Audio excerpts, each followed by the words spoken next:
Коррупцияны токтотпойлубу? Бюджетте калып атабыз, жакшы. Коррупцияны токтотсок жакшы болот эле.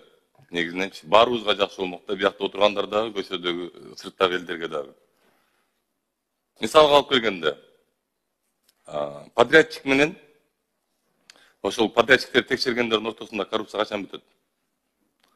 Подрядчиктер айтып атат, биз салганга даярбыз дейт, жакшыраак кылып салып бергенге даярбыз дейт. Бирок акчаларыбыздын баарын бергенден кийин бөлүштүрүп надзорный органдарга. Нар жакта калганда дейт, жанагы 500 сом тура турган трубаларды biz мисалы 300 сомго алабыз дейт. Бууларды алып келип коебуз дейт. Анткени биз бергенбиз дейт. Тияка бергенбиз, бияка бергенбиз дейт.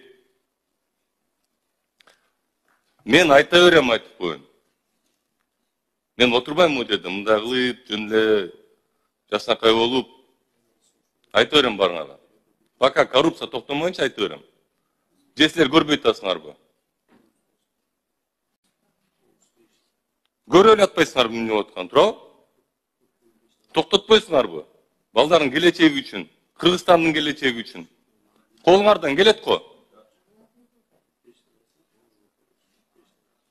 Неге келбегендей болуп, бул жерде отуруп алып эле мындай иштеңер келбейт, чынымды айтып кетем.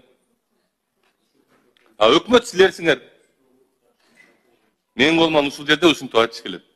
Силердин колуңардан непосредственно ошол жерлерден барып туруп ошол нерселерди чечип коюш келет. Чечип койгула да.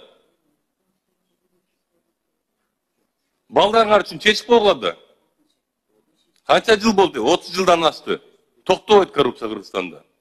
Ал бул жерде отурган ар бир кабинет, ар бир неме министерстводон сурасаң, ар бирөөңөрдө коррупция бар. Ишенбесеңер сурагыла, мен айтып берейин. Любой министрлик сурагыла азыр. Жерде отурабыз чечишип, ойноп коюп, суранып коюп, силерден мындай кылсак тиги мектептерден акча чогултуп. Мектептерден акча чогултуп 1 жыл мурун токтош керек болчу. Президенттин указал. Любой жерде коррупция бар да. Билесиңер, 5 колуңарда билесиңер коррупция бар экен.